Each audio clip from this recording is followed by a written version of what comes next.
Okay. While I'm waiting for the new book to pop out, because it's apparently currently streaming, but the part's not available to read yet. So while I'm waiting on that, I might as well go on ahead and get this started, and maybe by the time I finish recording this part, maybe it'll be ready to go. So for now, we're just waiting on Ascendance of a Bookworm Volume 2 for Hannelor's 5th year at the Royal Academy.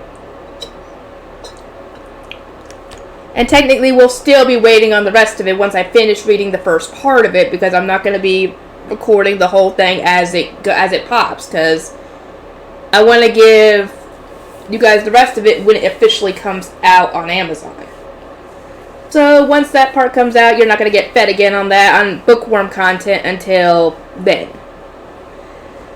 Just so you guys know for the future. If you haven't figured that out yet from when the videos come out, then I don't know what to tell you. Okay, let's continue with spider content. 5. Unidentified flying objects always appear out of nowhere. Always? I mean, technically they do in real life, because you never really know where they're coming from until you spot them, but in this context, in this world, this is the first one we've seen. Man, what the hell? Seriously, just... what? Hang on a minute. Let me calm down a little. How did things end up like this? We randomly find some ancient ruins, we explore them, and get attacked by a robot army, then by a big scary tank. Things started getting sketchy, so we escaped from the ruins, then boom! Fire pillar. And then, of course, this colossal UFO appeared. Nope, nope, nope. I still don't get it. Seriously, what's going on? I'd be wondering that myself, because the robots and everything I can understand. That's a futuristic technology that even we technically don't have completely yet. Not to that capacity, anyway. Because I know we probably have, like, robots that could fight if we needed to. Some countries probably have that. I don't know if we've got it, but... yeah, we are not at the capacity where we have, UFOs. And she didn't even say it was like a futuristic plane or something. She said it was a UFO, aka how you would think a UFO would look. The classic, trope for a UFO. So, they are in some deep shit, because we have no clue what this thing is. How? Why? What do we do? Help me! As I fly into a total panic, I hear the sound of wings flapping closer. Hey, buddy, what's the big idea, you damn dirty spider chick? Huh?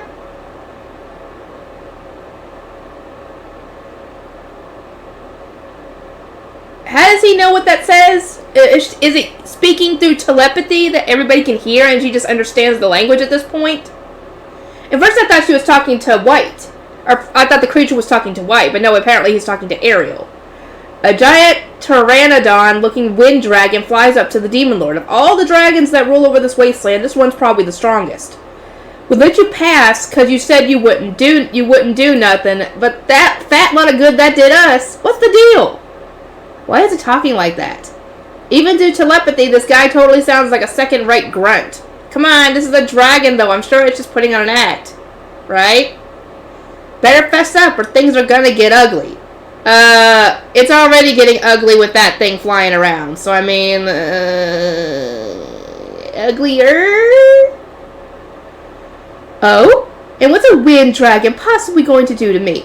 I ain't stupid. I know I can't whoop you, spider.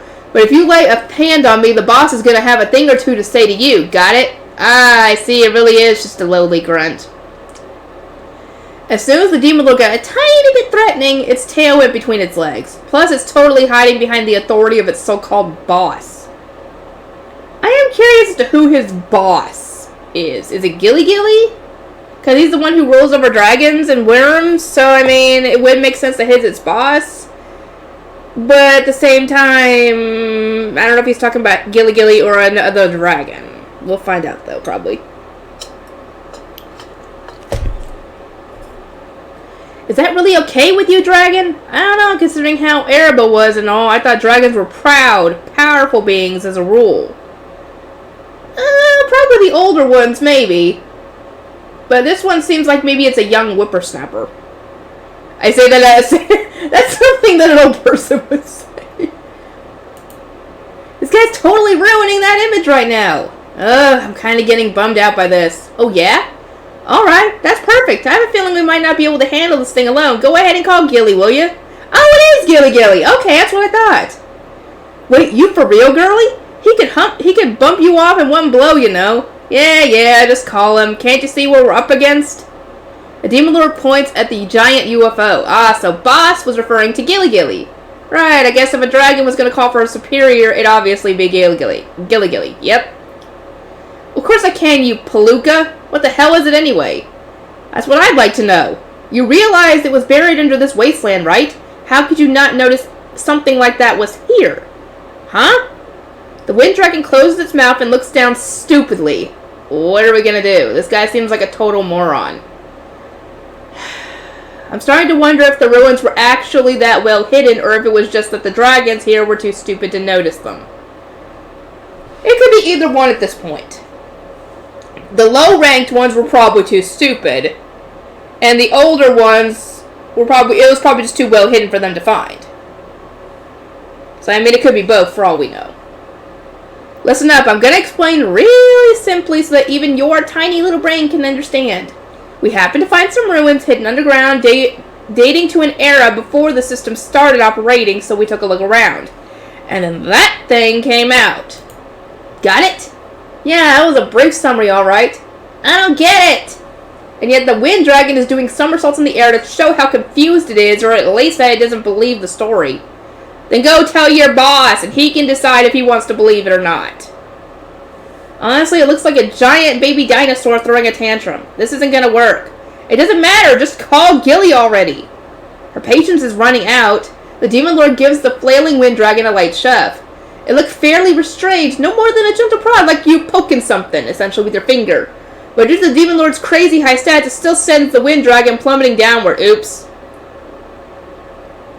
The Demon Lord watches the wind dragon fall for a while, then turns back toward the UFO, utterly expressionless. I guess she's just going to pretend that never happened? No way! That was ridiculous! Okay, maybe she's right. We'd better get back to the problem at hand. We'll just ignore the falling wind dragon. It's still got some HP left, so it's not dead, at least. Right now, we have to figure out what to do about this UFO in front of us. There's actually a decent distance between the weird floating craft and us. But since that damn thing is so big, it messes with your sense of scale, so it feels like it's right under our noses. That's how huge it is. It's a good distance away from y'all, yet it still looks so big that it's like right underneath y'all. Jesus! That's giant! I can't help feeling impressed that something that big was somehow buried underground. I guess that's what the heart of the ruins really was? Potentially. Which makes me wonder, is it also powered by MA energy? And if so, what was it used for? That's what I'd like to know.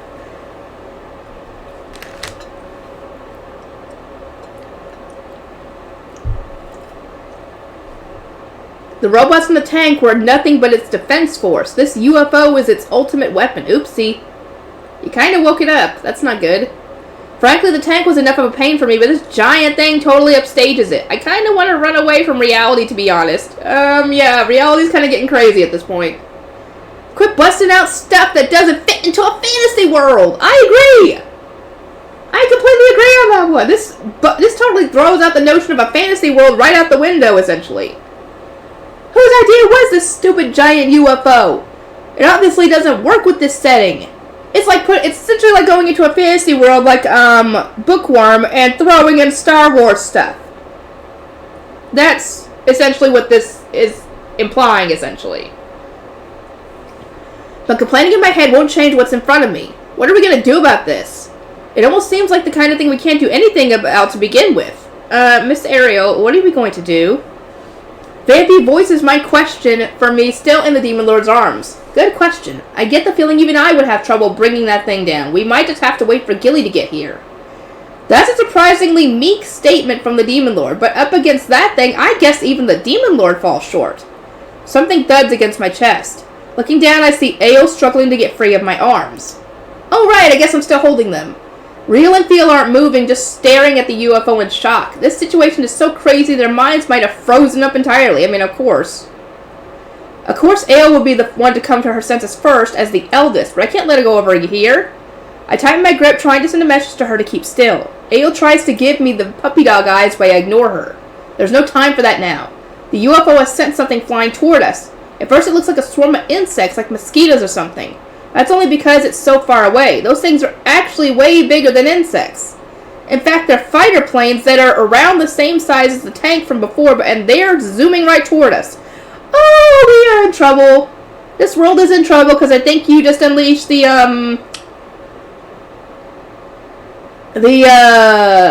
end of the world, essentially, onto this poor world. It looked like a swarm of insects because there are so many of them. Retreat! The Demon Lord shouts, holding Vampy and Mirror, who still has Sail on his back. Yeah, how is she carrying him like that, by the way? The Demon Lord quickly dashes away in midair from the swarm of fighters. I follow close behind her, of course. I'm not fighting all these things. And if they're the same size as that tank, does that mean they're about as strong too? We can't beat those.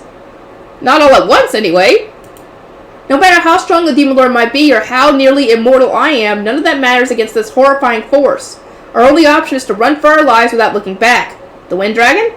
Who cares? Dragons should be able to take care of themselves. Besides, I heard some kind of shriek behind me, then the panicked flapping of wings, so it's probably fine. Good luck, little dragon. You better get to Gilly Gilly quick, unless he's already seeing this. Oh man, we're screwed. You said it, that thing's bad news, man. Real bad news. Having shaken off the fighters that were tailing us, we finally catch our breath in a remote corner of the wasteland. The Wind Dragon somehow managed to safely keep up with us, too. Really? The dragon went with y'all? I figured it would have gone in the opposite direction. Away from the thing that was chasing y'all. Because, I mean, if it sees something like that chasing you guys, I would have gone in the exact opposite direction, hoping that I wouldn't get noticed.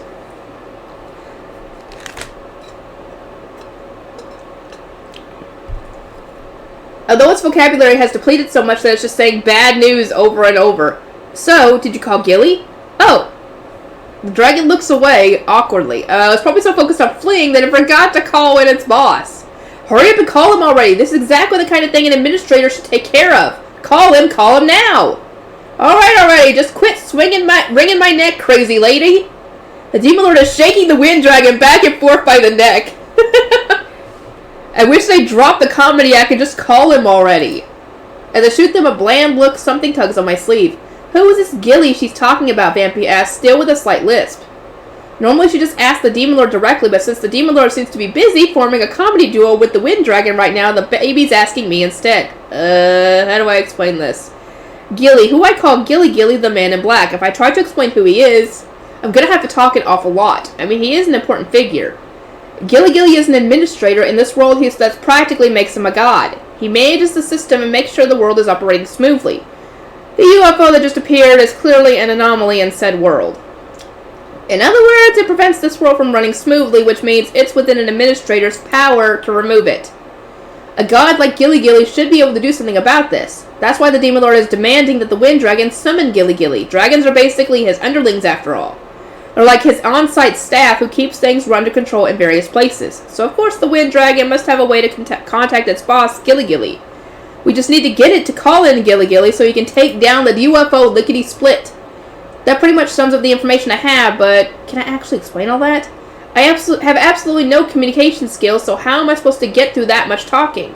Most of the time I can barely manage a single word. This is mission impossible here. What am I gonna do, huh? I'm in trouble. A different kind of trouble from our last situation. I managed to run away from the UFO, but this time I have nowhere to run. Vampy is gazing up at me with such pure eyes. I can't let her down. I can't. Or can I? Wait, why should I have to explain such complicated stuff in the first place? Can't I just push that responsibility off onto the Demon Lord? I'm sure she'll explain things soon enough. Explaining stuff like that is the Demon Lord's job. She's just busy with the Wind Dragon right now. Yeah, that's it. I don't need to take the most difficult path through this. All I have to say is just ask the Demon Lord. But right as I'm working up the courage, somebody interrupts me. Could it be the black-clad gentleman who visited us one evening? Damn it, Mira, why do you have to cut me off like that? What? When was that? I believe it was shortly after we met the Pontiff of the Word of God religion. Thinking about it, Vampy nods slowly. I'd forgotten the Bloodsucker duo actually met Gilly once. It was after he showed up to tell me to stop my rampaging parallel minds. Yeah, that was when that happened. Oh, that's right. The person who just casually joined our group for an evening and then was mysteriously gone the next day. Looks like Vampy remembers him too. Gilly's a distinctive-looking dude, so it makes sense that he'd leave an impression. And like the Vampy said, he just randomly started drinking with us that one time when he was totally gone the next day. It seemed as though Lady White and Lady Ariel already knew him. May I ask who he is, Lady White? Oof, now Mira's coming after me too. Why does everybody have so many damn questions for me today? I mean, I guess I can't blame them for being curious about who the Demon Lord would just depend on for help in this situation, but still, ask her, not me. A god. This was becoming more and more of a pain, so I gave the shortest, most arbitrary answer. Of course, that only left the Bloodsucker duo even more confused, but I don't feel like explaining any more than that. That doesn't tell... What? Vampy starts to press for more information, but Ayo stops her, sensing that my irritation meter is getting high. For whatever reason, the puppet spiders are better at gauging my feelings than the vampires in our party.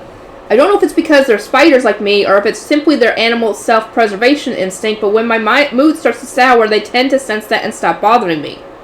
I guess they understand that I prefer being alone. Ayo must have put a stop to this conversation because she noticed my mood, but apparently Vampy isn't amused. She gives Ayo a pouty glare, but the puppet spider ignores her. I can't blame her for not being scared of an angry baby. Man, though, leave it to the eldest sister of the puppet Teratek. She's great. I guess I don't mind letting her sneakily steal the spotlight once in a while. Leaving Ayo to take care of Vampy, I'll go to check on Sail instead. She's lying on the dusty ground, attended to by Reel and Feel. With her 3 arms and part of her torso still completely gone, it's painful just to look at her. The left side of her abdomen has been blown away, so her left leg isn't working either. And while it might look bad, her actual spider body isn't injured at all. The puppet spider's outer bodies are just that, after all, puppets. As long as the small spider within is unharmed, they can just fix their puppet bodies if they get broken. But I put a lot of hard work into their puppet bodies. Since I took such great pains to make sure they looked as close to human as possible, I can't remake these limbs in a single night. But in this situation, Sail not being able to fight is a problem too. We don't know what's going to happen next, so at the very least she ought to be able to protect herself. Just look at the fight against the tank. Since Sail was injured, we lost our biggest powerhouse, the Demon Lord, while she was bringing Sail to safety. No opponent is going to miss an opportunity like that. I don't want anybody dragging me down. It's not like the puppet spiders are weak. Their stats are all over 1,000, making them obviously strong monsters from any normal perspective. But in this case, they aren't well suited to this particular battle. I don't think the puppet spiders could have beaten the tank alone. Their swords are getting deflected, and magic wasn't worked because of the mysterious barrier. But the tank's main gun easily blew through the puppet spider's defenses. They couldn't have won that fight. The tank was so strong that even the powerful puppet spiders were just holding us back. If we have to fight something like that again, I'd like them to at least be able to stay out of mine the Demon Lord's way. If nothing else, I need to get her back to a functional level. It's not going to look pretty. That bothers me aesthetically, since it's like slapping a half-assed touch-up over my delicate masterpiece, but this is an emergency measure. I used Divine Thread Weaving to start working on Sail's missing parts. As long as I don't get hung up on appearances, I can restore her functionality from before she was injured in just a few minutes. As I'm working on fixing Sail up, I sense a warp in the air nearby. It's a sign that someone is about to teleport here. But who? Gilly? No, it's not him. Gilly's teleportation is a lot cleaner than this. His ruins are so precise I can't help admiring them. But the warp I'm sensing right now isn't clean at all. Frankly, the ruins are a lot cruder than mine even. It can't possibly be Gilly. Who is it? A certain mechanical elf appears in the back of my mind. For now, I stop working on Sail and get ready for battle at a moment's notice. Then 2 men arrive via teleport. Who are these guys? One is a very suspicious-looking fellow whose face is covered with a cloth, probably the one who did the teleport spell. The other is an old man wearing fancy-looking priestish robes. The Pontiff? What the fuck are you doing here, dude? Oh, no! He doesn't know that White was he thought White was destroyed. Oh, no! She's good. Oh, dear. This is not going to go well. This is shady. The first guy seems suspicious because of his getup, but the second guy seems suspicious too because he's so out of place here. I appraised the 2 of them right away. to very surprising results. Forgive us, I must apologize for appearing in front of you so suddenly, but this seems to be an emergency situation. Hold on, did I skip it? Or maybe it's just not going to show me yet. The old man smiles so gently it practically calms down the whole wasteland. He looks like such an affable geezer that it'd be easy to let my guard down, but I definitely can't do that because the only result I got from this old man when I praised him was appraisal blocked. That means this guy must be a ruler with at least one 7 deadly sin or 7 heavenly virtue skill. Wait, there's a 7 heavenly virtue skill? Really? I want to see what those are and what they can do. That's what I want to know. Come on, let us get some of those in. Heck, make White even more powerful than she already is.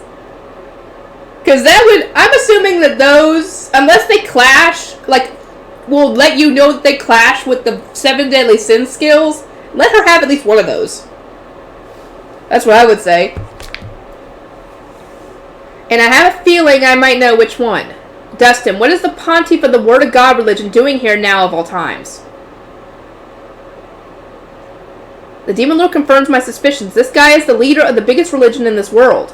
The other guy must be a guard whose role is to teleport the Pontiff, transport the Pontiff via teleport, and protect him. The Demon Lord looks at the old man, the Pontiff, with an intense glare. This busy time is exactly why I make haste to come here. You may not like this, but could we perhaps call a temporary truce in order to deal with this threat? As the Pontiff makes this proposal, I notice him glancing briefly at Vampy and Mira. I guess I have heard about this guy. The others ran into him while I was dealing with my rampaging parallel minds. So the Pontiff is this old man? The Word of God religion stands in direct opposition to the Goddess religion, which is worshipped by the people of Seriella, the location of the Bloodsucker duo's hometown. Since this old man is the head of that religion, he's the guy who gave the order to destroy Vampy's town. That means that, to the vampires, he's responsible for the deaths of their family and masters. That's exactly it. Since he appeared, Mira and Vampy haven't exactly looked thrilled, but they haven't said anything yet. It seems like they're trusting the Demon Lord to take care of things. The Demon Lord glances at them and appears to pick up on the decision. She nods briefly, then turns back to the Pontiff. Oh yeah, I won't deny that things look bad right now, but what exactly do you think we can do by waltzing in here now? Or you can do by waltzing in here now against that thing. She points at the UFO floating in the distance. Anything I can do, of course. Surely we cannot ignore it. Well, yeah, but even if we tried to stop it, that doesn't mean we'd be able to succeed. Anything you say? Just so. The Demon Lord sounds jokey, but the Pontiff nods with a deadly serious expression. Luckily, I don't think anyone but Vampy and me noticed that she was joking. The Demon Lord continues as if nothing happened.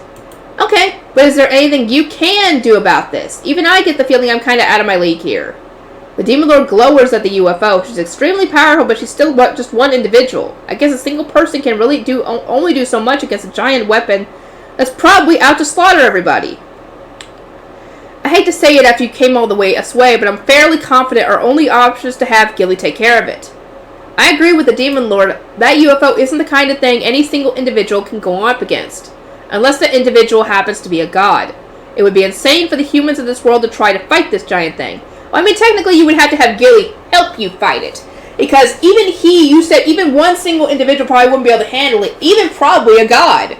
Because they're in charge of the system. This is probably something completely out of their expertise. So he might need y'all's help with this. That is correct. That is a situation for me to deal with alone, not any matter for you to worry yourselves about. A voice echoed through the air. Moments later, I sensed another warp in space. That means he sent his voice ahead in a way that I couldn't even sense. This guy really is amazing with runes. Another man teleports among us, clad in black armor with black skin, black from head to toe.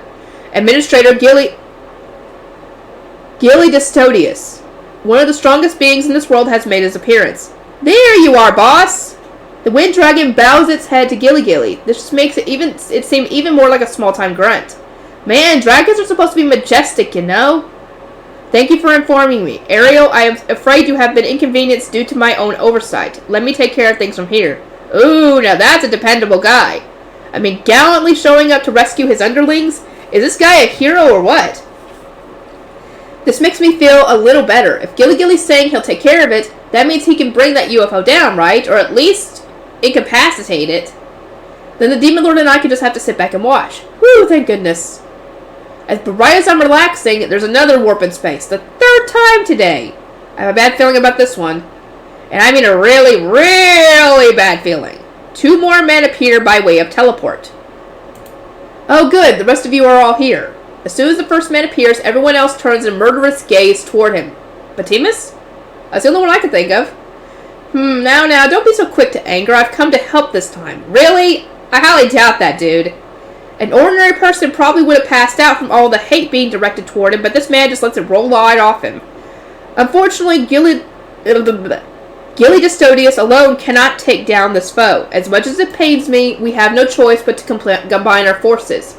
I'm sure everyone else had the same thought. It pains us a lot more than you. The man known as the Patriarch of the Elves, Batimus Haraphinus, takes a single graceful step toward us. Really, I don't think we want your help, dude. We aren't in a very, good state around you, considering how things ended last time. Okay, the fighter planes, okay. Okay, fighter planes. It actually does look like a fighter plane. Okay, error, everything. A weapon that was kept in the ancient ruins. Its official designation is the Gi Tri. It is equipped with 2 high-powered Type 4 light cannons as its main guns and 2 high-powered Type 3 light cannons as its secondary guns. Because its armor is constantly producing an anti-magic barrier, it is highly resistant to magic attacks. Most of its power is powered by MA energy, and since it can also extract that energy independently, it can function indefinitely as long as it is not destroyed. It specializes in using high-speed flight to lay down deadly barrages. Of course. Great. This is not going to be fun. Because if we're going to have to combine our forces, that means Ariel and White are going to have to get involved too. 6. Live broadcast from the leaders' meeting. The Demon Lord, the original Terratect and strongest monster in existence to my knowledge. The Pontiff of the Word of God religion, the biggest religion in the world, who also holds ruler authority. Gilly, who as an administrator is essentially a god in this world, and Batimus, the Patriarch of the Elves, who wields technology supposedly lost in ancient times. It's an impressive lineup. 4 of the most prominent figures in this world all gathered in one spot, but the atmosphere isn't exactly pleasant. You can feel tension crackling in the air. Some of our numbers, like Vampy and the Puppet Spiders, have already pulled back far away to escape the intensity. Although I gotta say, it's a little disappointing that the Wind Dragon, who supposedly rules this place, joined their retreat. Come on, you're a dragon, don't run away! I feel a little bad for the Pontiff's guard and Batimus' aide, though. They're both spatial magic users, so they must be here for transportation and protection. But they hardly have any other skills, maybe because spatial magic costs so many skill points. I've only ever seen one other spatial magic user, the mage I've run into a few times, but these guys are way weaker than he is. Frankly, I don't think they're qualified to be guarding these people. It looks like they have no choice but to just stand here in this horribly awkward face-off. They must feel like their lifespans are draining away. I mean, they're guards, technically speaking, but so of course they can't run away. Honestly, I'm starting to feel pity and even empathy for them. Why, you ask? Because the stupid Demon Lord isn't letting me run away either. I tried to leave with Vampy and company, but she said, White, you're with me, and stopped me with a big smile on her face. Great. Why am I getting tossed into this meeting of the minds? I don't get it. As a compromise, I've got Sail with me. Come on, she's injured, so I have to fix her. She can't do it without me, so I'm working on that while I listen in. Besides, I have to do something or I'll go crazy from all the tension. Since I dragged her into this, Sail's been sitting there stiffly with the expression of a dead fish. Seriously, you've never seen a puppet with eyes this clouded? Well, what do you mean Gilly can't do it alone? In fact, what are you even doing here? Did you finally decide to show your face so I can kill you or what? The Demon Lord tosses a match into the powder keg. Don't be so hard-hearted. I only happened to see something interesting while I was monitoring you people, so I decided to come by. I figured you'd need me to deal with this situation anyway. I mean, technically, I am curious. Would his anti-magic barrier have any effect on the anti-magic barrier around the fighter jets? Would that cancel it out? If so, they could use him for that, at least. I don't know.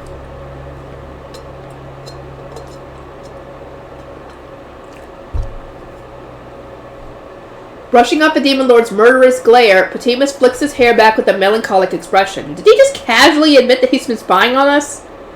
Well, there are a few surveillance bots in my detection range right now, so I guess that's not too surprising. But has he been watching us from the outside my detection range somehow too?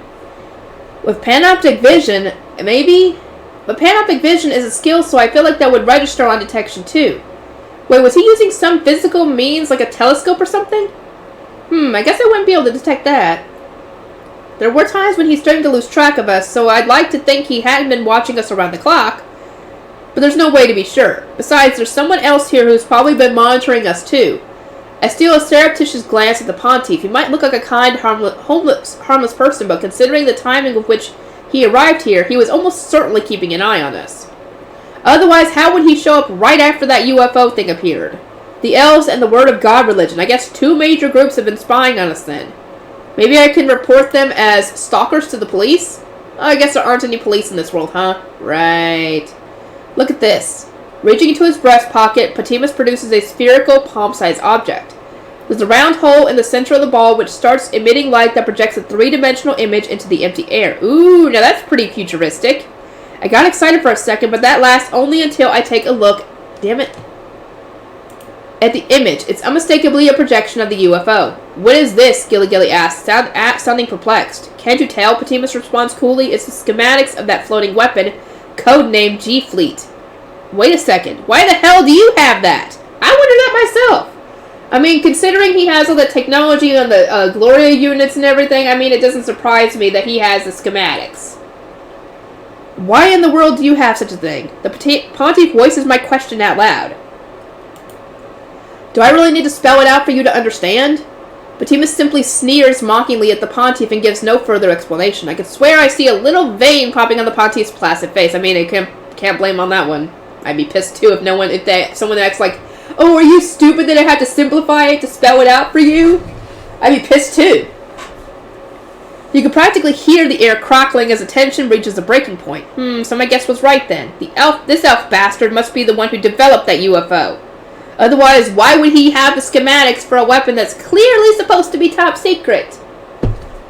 Yeah, I have to agree on that one. Yeah, this guy could be responsible for this whole thing. You bastard! Why would you make something like this, man? So this whole mess is your fault, then. The Demon Lord takes a long, slow step toward Patimus. Do not rush to conclusions. Patimus responds calmly, practically rolling his eyes.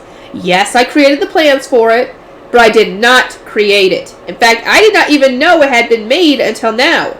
Otherwise, why would I come all the way here? Somehow his attitude seems to imply that anyone who would fail to understand such a basic fact and recklessly attack him is nothing but an annoying fool. The Demon Lord seems to sense that he's mocking her too. She's smiling like always, but it doesn't reach her eyes. I imagine a grating noise and the air gets even heavier. Long ago, I gave the schematics to a certain nation in exchange for funding and supplies for my research. A certain nation. Which nation? That's what I want to know. Because the only other place that has this kind of technology is, well, the elves. As far as we know. But he said long ago. So this must have been when all the technology was still running rampant in the world. Which makes me wonder which nation. I thought they would simply use parts of the designs to create other weapons, but I never imagined they would actually build it to completion like this. He heaves a deep, heartfelt sigh. The rest of us stare at this uncharacteristic state of confusion. Who would develop a thing like that? It's simply not realistic. I wasn't even completely serious when I created those plans. Frankly, it's nothing short of shameful to see it take form like this. Apparently, Patimus has his own unique standards. To him, the existence of that UFO is an embarrassment, I guess. I don't get it. Well, I can see why he would say it's not realistic to actually make that UFO. I mean, look how huge it is. That must have made it crazy difficult to create. Even on Earth, building something that colossal would take an unthinkable amount of time and money. And it would take all the countries in the world helping to make that damn thing. And even then, that would still take way too much time. How many hours did it take to make that several miles long UFO? Not to mention, when it was finally finished, they buried it deep underground without even using it, only to bust it out randomly so many years later. What a massive, confusing pain. So that is why you intend to assist us, Gilly Gilly asks, but Patimus shakes his head. No, that is only my personal feeling on the matter. I have another reason to help. If we leave that thing to its own devices, it can very well destroy the planet. He's not too wrong about that one. Obviously, even I wouldn't be thrilled about that. Sorry, what? Did you just casually say something about destroying the planet? Seriously, is this UFO really that dangerous? Is that true? Gilly Gilly asks dubiously. Sadly, it is the truth. I would be much happier if it was a joke. Patimus almost looks meek. That G-fleet itself does not have that much destructive capability. The problem is the bomb that is most likely loaded on board! What? There's a bomb on that thing? How did you think there's a bomb? Did you make the schematics with a bomb in mind as well in it? Did you put a schematics for a bomb in the schematics of the thing and then give it to the people, whoever it was? Are you stupid, dude? Why would you do that? Why would you include plans for a bomb on that thing? Because that could have been very well used against you. Patimus touches the ball in his hand that's displaying the 3D schematic. The projected image changes to a new object, a sphere. It's a small ball, not much different from the projected image device Patimus is currently holding in his hands. The GMA bomb. The more MA energy it is filled with, the more powerful it becomes. Patimus' explanation is short and simple. Everyone reacts to the phrase MA energy, including me, of course. I still have no clue what the MA energy is. Is that like life energy or something? And what is the difference between this bomb's minimum and maximum power? The Pontiff looks at the image of the bomb thoughtfully. Is there really any need to discuss its minimum power? That would mean its state when the bomb has no MA energy at all. It cannot run without fuel. In other words, it would not explode. Was that not quite obvious? Patimus' tone is obviously insulting. Instantly, the Pontiff's normal, genial expression goes flat. Crackle, crackle. There's a serious electricity in the air now, and not in a good way. And its maximum power is, as I just said, in the worst case scenario, it can blow away this entire planet. However, that is only a theoretical maximum. It would be impossible to extract that much MA energy. According to my simulations, the damage would probably be limited to destroying this continent at the most. Although that would really not be much different from the destruction of the planet. Is this a joke? No, Patimus isn't the type to make that kind of joke. So it's true then. For real? That UFO is carrying a bomb that could wreck this continent? Well, shit! This thing already seems like it could wipe out humanity without much trouble, but it's also got a bomb that could destroy this entire continent! Dude, this is even worse than I thought! Why do you believe it's equipped with this bomb? That, too, is a schematic I gave to that nation. Why are you doing that, dude? Why are you giving them this kind of schematics? Are you dumb? You do realize these people could have used that against you. They could have made the stuff and then used it against you and your people. Even with that stupid barrier you have, it doesn't mean it could last against those kinds of attacks. I highly doubt it. I don't think you were that confident in your freaking barrier at that point. Ugh, this guy's dumb. The plans for the G-Fleet, along with the plans for the GMA bomb. And the G-Fleet is designed to carry the GMA bomb. That way, if the G-Fleet has insufficient fuel, it can draw energy from the GMA bomb. Essentially, it is a backup fuel source. If these people went so far as to make the G-Fleet, I doubt they would leave out such a crucial component. I see. In other words, the UFO is designed to work as a set with the bomb, so it's probably best to assume that it's got one on board. And according to my observations with the MA energy measuring instrument, it is all but certain there is a GMA bomb on board. Which makes me wonder how much energy that bomb's got. Because if this thing has been sitting there for God knows how long, who knows how much fuel it even had at the start. I don't know if that thing had already started to draw on the GMA bomb's energy to fuel itself, or if it already had sufficient fuel to fly on its own. That's what I would like to know. Patimus looks at the UFO in the distance. There's a way to measure MA energy. Are you saying the results somehow confirm that the UFO has this bomb? I guess it must have detected the MA energy being used by the bomb or something. Fortunately, it does not seem as if the G-Fleet is going to drop the GMA bomb right here. Or right away. As you may imagine from the GMA bomb's power, the G-Fleet is only designed to drop the bomb from outer space. From outer space?! Oh, good God. No wonder he said it would potentially destroy the planet. High enough that the G-Fleet would not be caught in the ensuing explosion. Since it has not ascended to that height, it is safe to assume that it is not actively attempting to drop the GMA bomb. Well, if the designer of the damn thing says so, I guess he's probably right. Still, it's not exactly reassuring. However, it is possible that it will passively drop the GMA bomb. Great! I knew it was right to still be nervous.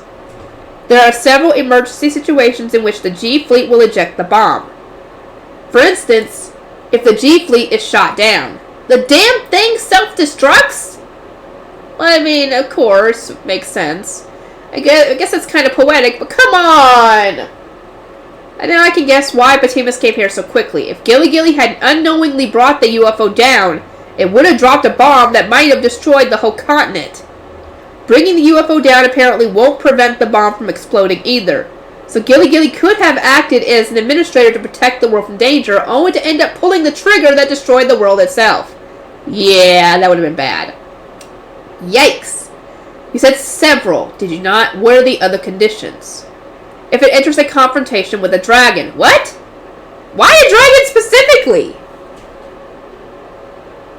Oh, Gilly would definitely not have been able to fight this thing now if he's...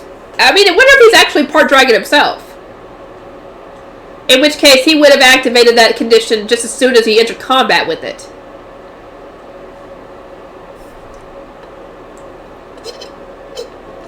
I still wonder, though, but why a dragon specifically? Patimus' utterly casual response makes the rest of our expressions freeze. It was originally designed as a countermeasure against dragons, you see. Oh, really? Why? Is that really so surprising? Yes, it's surprising, dude! Only you would know this information since you're the one who designed it. How do you expect the others to know this information? Duh! Even if you were to try and use appraisal on it, I imagine it would say appraisal blocked. Or cannot be appraised. Do you not realize that that's a possibility? So if Gilly, the dragon boss, tries to attack it, it'll automatically drop the bomb? We're screwed then! Wait a minute though. Doesn't this seem a little too convenient? Is that really true, I wonder? The Pontiff seems to have the same suspicions as I do. He might look like a kindly old man, but the way he's glaring now, he could probably kill someone just by looking at them. Yeah, if looks could kill. If you doubt my words, why not find out for yourself? I'm not taking that risk. Patimus ignores the Pontiff's glare, turning to stare at Gilly. In response, Gilly closes his eyes, looking conflicted. Is Patimus lying? It's entirely possible. We definitely can't completely trust anything this guy says. But even if some of the information he's given us is false, it would be impossible to tell which parts, and I don't know what he would gain by lying. If any of what he's said so far isn't true, the only reason I could think of is that he doesn't want to let Gilly deal with the UFO, which doesn't make a lot of sense. I don't know what he would want instead, and we don't even really know if he's lying. Well, whether you believe me or not, there's something I would like you to do if possible. As all of us mull over our doubts about Patimus, the man himself throws us another curveball. He manipulates the projector in his hands again, displaying a different schematic. The new floating image is... an octopus? What the fuck? What the fuck was this guy smoking? Some kind of multi-legged machine, anyway. This is another weapon schematic I gave these same people. It is a defective weapon, however, since it has no use except for the G-Fleet. I assumed it would not be made. Patimus smiles at his own folly. It is a very specific kind of pathos, like someone whose stupid drawings of legendary weapons from their nerdy past have been made into reality and shared with the world. That might even be how Patimus feels right now. The G-Meteo. A disruptive weapon that is meant to pull in asteroids from among the moons and drop them onto this planet. What? I'm very confused! Of course it's meant to work with the stupid UFO from that! But why?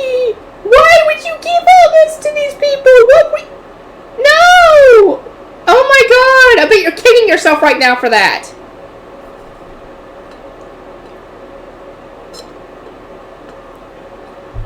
For a second, I don't understand what Patimus is saying, but you can't blame me.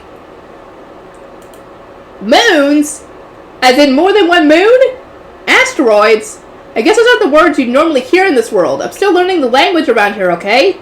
But once I understand the words, it makes even less sense. Seriously, what? Dropping asteroids on the planet? Ariel, did you see anything get fired up towards space? Patimus looks up at the Demon Lord. She pauses for a moment, maybe searching her memories. Then makes a face as she remembers. I remember too, I saw it. The flare that spewed up from the ground before the UFO appeared. And in that flare, the shadow of something flying up towards space. Oh no. We are doomed. We are doomed! Bye-bye, world! The Demon Lord and I both saw it. If what we saw was the octopus thing Patimus is talking about, then this is already well on its way into space. I did, the Demon Lord says, looking reluctant to admit it. I don't know if it was this thing or not, but something definitely shot up there. I suspected as much. If they made the G-Fleet, then I feared they might have made this as well. So they really did they? Even Patimus looks pained now. Jeez, I guess I don't blame him. The weapons he semi-jokingly designed have all been made into reality. I mean, those octopus things are weapons designed to drop meteors, right? How could that possibly be anything but a joke? A meteor falling from the sky? That's the kind of thing you talk about as an apocalypse-level disaster, no matter what area you're from. Yeah, because normal asteroids and meteors will burn up in the atmosphere because they're not very big. If you're talking about this sort of thing, it's got to be something big enough that it destroyed the dinosaurs long ago. The kind of end you can't do anything about. Goodbye, world! That's what a giant falling meteor means. Yep, that's exactly what it means. And you're telling me this guy intentionally designed a weapon to do just that? Yeah, he's dumb. How stupid can you get? I'm not the only one who thinks that! How stupid can you get? And why would you make something like that? Even if you just make a schematic for it, why would you intentionally make something like that and give it to somebody? Did you not think that maybe they might make it? Because you gave them the schematic? If you thought about it even a little bit, anyone would realize you could never use it.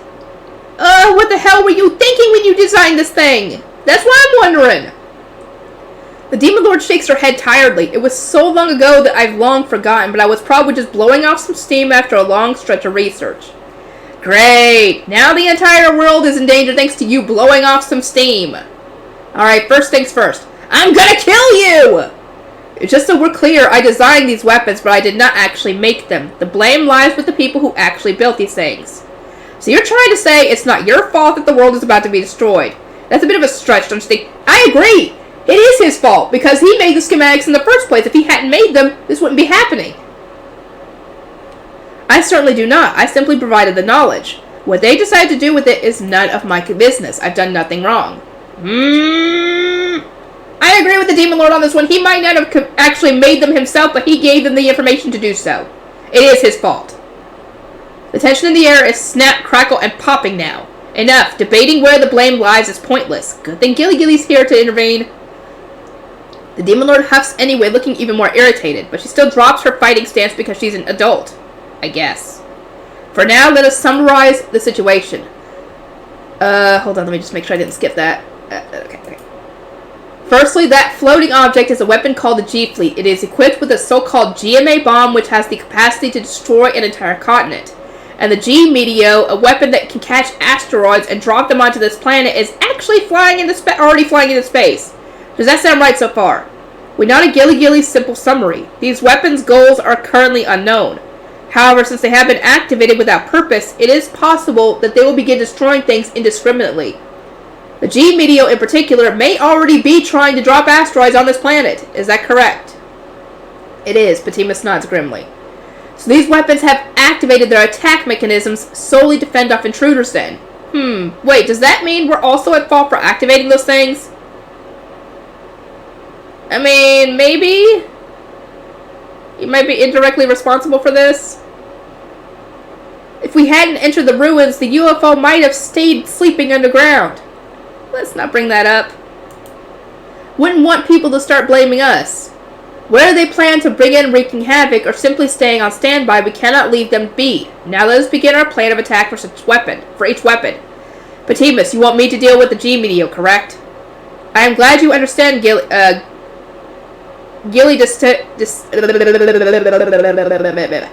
cannot talk. Gilly Dystodius. Now that the G-Meteor is in space, you are the only one who can destroy it. Of the weapons we have to destroy, one of them is already flying into space. And yeah, they can't reach that. And even if they could, they can't breathe in space. So, I mean...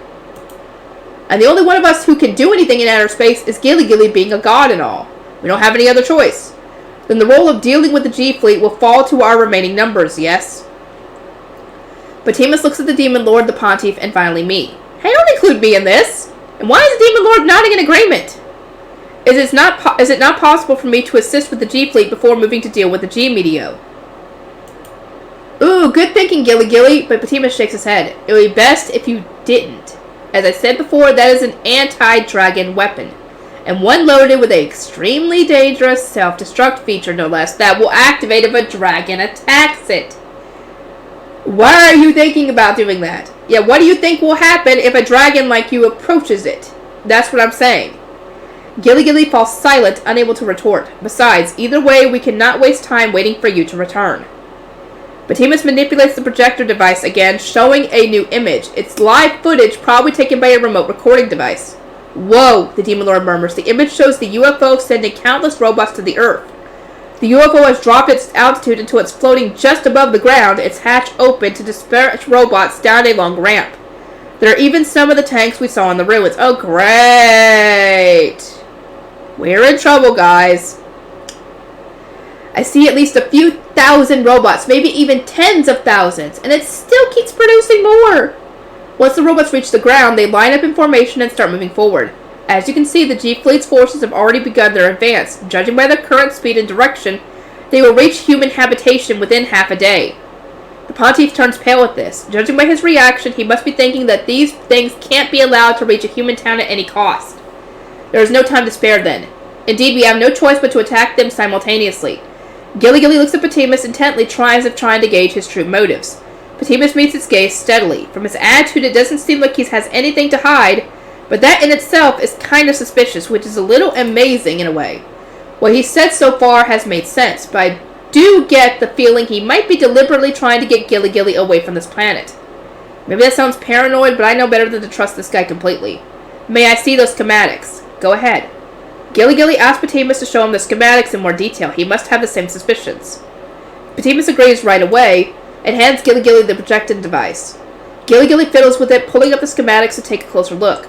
I don't have any technical knowledge, so staring at those schematics doesn't really tell me something, but everyone else is peering at them intently. The UFO, the bomb, the octopus, he pulls up each schematic one by one. He does not appear to be lying. Finally determining that there are no contradictions in the plans, Gilly hands the device back to Patimus and sighs. I mean, it would have been kind of hard to whip up fake plans in such a short span of time, so I think he's probably telling the truth. But they say the best liars tell 90% of the truth with 10% lies mixed in. And based on this short conversation, I wouldn't be surprised if Patimus was exactly that type. He's not lying, but he might be trying to use the situation to his advantage for some kind of scheme. Like, it's true that Gilly has to be the one to deal with the octopus, but what if this is a while the cat's away type of situation where Patimus is going to get up to no good as soon as Gilly's gone? Yeah, what if he tries to sneak into the G-Fleet while y'all are busy with the robots and try and steal technology from within? That would not surprise me at all. And that would explain where he gets the Gloria units from. Because I don't know if he would have, it's either he got them from this, or he made them himself over the course of, all those years. Both are very real possibilities. Or at least he steals the schematics for them. Because I don't think he'd be able to leave with the actual Gloria units themselves. He'd probably steal the information on how to make them, and then develop them himself. That's probably what happens. Because either that or he already has the schematics himself. Everyone else stares at Patimus suspiciously, just like I am. I am sure I cannot convince you to trust me completely, but I swear to you that I fully intend to focus on dealing with this situation with all my might. I would not want this planet to become devoid of life after all, because that would mean you would die too. And all your people would die too. Everyone would be gone, essentially. The Demon Lord, Gilly Gilly, and the Pontiff all exchange glances. I can pretty much tell the silent conversation that's going on among them. What should we do? This seems suspicious, but we have no choice. Not much of a private conversation, guys. Well, I guess they're not really trying to hide it. Very well, Gilly Gilly nods reluctantly. I will go deal with the G-Media while the rest of you contend with the G-Fleet. That means this planet's strongest defense will temporarily be up in space, but at least there won't be any asteroids being dropped on us by that octopus. That is true. I'm sure Gilly Gilly can deal with that octopus, no problem. The real issue is what the rest of the group is going to do. How are they going to beat that UFO? I guess I shouldn't be talking like this isn't my problem. So, what's our plan of attack here? The Demon Lord drawls. Her attitude says that she'll hear out Batimus' strategy, but if she doesn't like it, she's absolutely going to disagree and do whatever she wants. Obviously, our top priority should be dealing with the GMA bomb. As such, we will have to infiltrate the G-Fleet. The infiltration team will disable the GMA bomb while the rest will keep the G-Fleet occupied from the outside. Once the GMA bomb has been disabled, we can either entrust the rest to Gilly Destodius or bring it down with our own hands. Is that acceptable? I mean, yes, I have to agree that getting rid of the bomb first is probably the best solution, considering once that's gone, it won't be able to drop the bomb if Gilly was to attack the UFO. It makes sense. Batimus' proposed plan is simple but effective. Honestly, I don't think we have any other option. The Demon Lord and the Pontiff both nod. Dustin, Batimus turns to the group. How many forces can you gather here? 30,000 elite human soldiers. Wow, that was a quick response. You can really gather that many people so quickly? You can mobilize that many at the drop of a hat?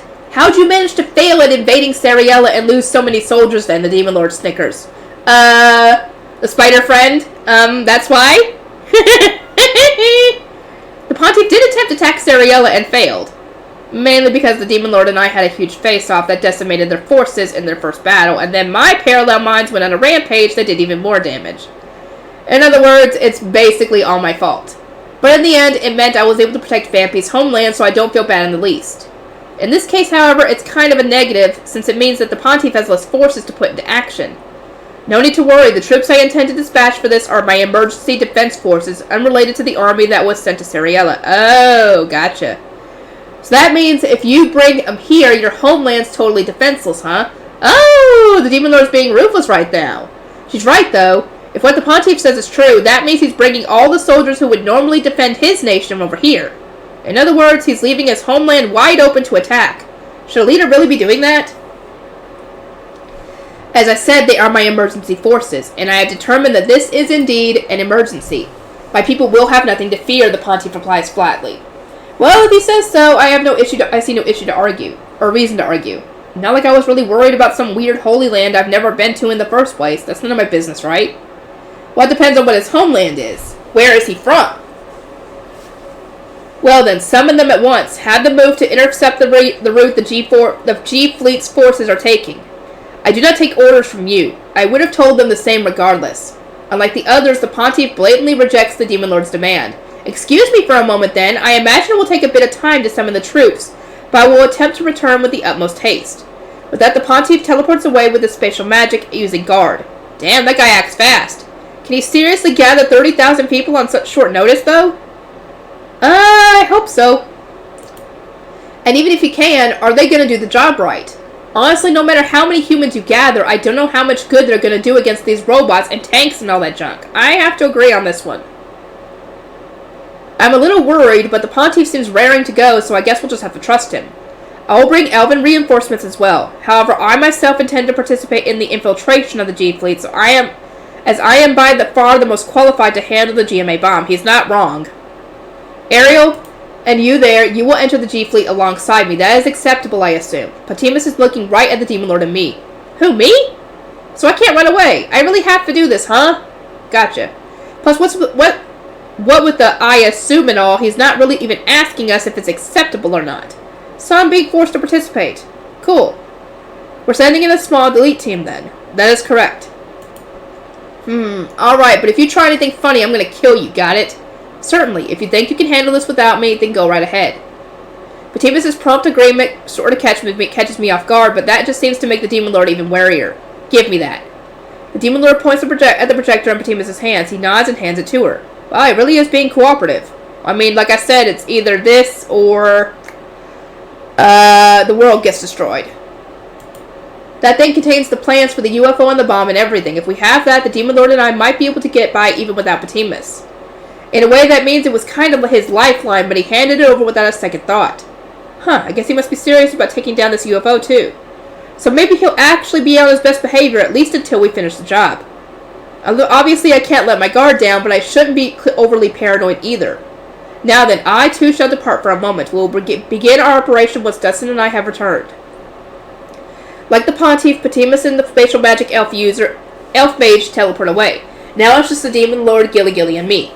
I should take action now as well. Heuven. Yes, sir. Gilly calls the wind dragon that retreated far away the second this little meeting began. So his guy's name is Heuven, huh? Not that I really plan on remembering that. Keep an eye on things here while I'm gone. Follow Ariel's orders and help in any way you can. Did its personality change or something? It still seems like an underling, but now it's a little bit more like it's on the side of a corrupt feudal lord or something. Ariel, I shall return the moment I've taken care of things up there. Be sure not to do anything foolish before then. Sure thing, although I might not have a choice if things get too crazy down here. Even then, you must not die before I come back. Gilly pats the Demon Lord's head gently. Finally, the adorable scene where the Demon Lord gets treated like a child. But the Demon Lord politely removes his hand. Come on, that's not what you're supposed to do. You're supposed to blush a little and say, I'm not a kid, you know, or something like that. I'll be off then. You be careful, too. After an exchange that makes them seem like a married power couple, Gilly teleports away, too. Who would be curious if he was? Huh.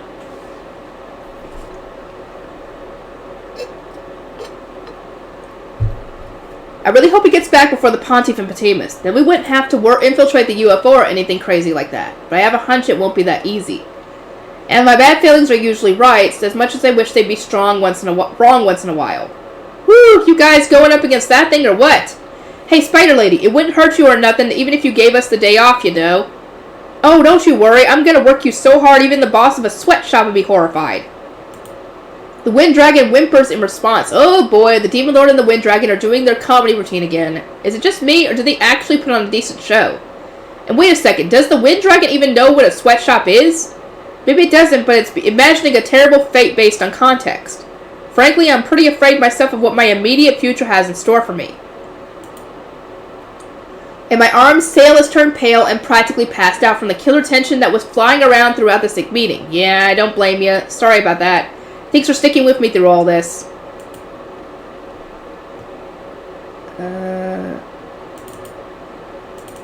Oh, Wind Dragon Heuven. Okay, H status. HP 12,545 out of 12,545. Nice. MP 15,494 out of 15,494. SP 32,588 out of 32,588. And the red one is 31,102 out of 31,102. Average offensive ability 15,176. Average defensive ability 12,490. Average magical ability 15,055. Average resistance ability 12,027. Average speed ability 32,776. It makes sense he's a Wind Dragon. Okay, skills. Wind Dragon level 10. Divine Skills level 10. HP Rapid Recovery level 1. Magic Power Perception level 10. Precise Magic Power Operation level 5. MP Rapid Recovery level 10. MP Minimal Consumption level 10. Magic Divinity level 4. Magic Super Attack level 8. HP Rapid Recovery level 10. SP Minimized Consumption level 10. Let's see. Destruction Super Enhancement level 2. Impact Super Enhancement level 4. Cutting Enhancement level 8. Piercing Super Enhancement level 7. Shock Super Enhancement level 6. Flood Enhancement level 10. Gale Enhancement level 10. Bolt Enhancement level 10. Damn! This is a really strong dragon. Battle Divinity level 10. Energy Super Attack level 10. Flood Attack level 1. Gale Attack level 10. Bolt attack level 2. Dimensional maneuvering level 10. Good God almighty, how many skills you got? High speed flight level 10. Cooperation level 10. Leadership level 7. Kin control level 10. Concentration level 10. Thought super acceleration level 3. Future sight level 3. Parallel binds level 3. Ooh, nice. High speed processing level 10. Hit level 10. Evasion level 10. Probability super correction level 10. Stealth level 10. Concealment level 10. Silence level 10. Odorless level 10. Heatless level 10. Emperor. Presence perception level 10. Dragon perception level 10. Motion perception level 10. Heat perception level 10. Water magic level 10. Flood magic level 10. Tide magic level 3. Ice magic level 3. Wind magic level 10. Gale magic level 10. Tempest magic level 10. Damn. Lightning magic level 10. Bolt magic level 10. Thunder magic level 5. Shadow magic level 10. Dark magic level 3. Detection resistance level 8. Impact resistance level 8. Cutting resistance level 6. Piercing resistance level 7. Shock nullification. Fire resistance level 4. Flood resistance level 8. Hex resistance level 7. Gale nullification. Earth resistance level 6. Bolt nullification. Light resistance level 3. Black resistance level 1. Heavy super resistance level 4. Status condition super resistance level 3. Acid resistance level 1. Faint resistance level 9. Fierce super resistance level 2. Heavy resistance level 1. Pain nullification. Pain super mitigation level 3. Night vision level 10. Panoptic vision level 3. 5 senses super enhancement level 10. Perception expansion level 10. Ultimate life level 10. Ultimate magic level 10. Ultimate movement level 10. Fortress level 10. Fortitude level 10. Stronghold level 10. Deva level 10. Sanctum level 10. And Skanda level 10. The leader of the Wind Dragons, who reigns over the wasteland within the borders of the coalition of minor countries.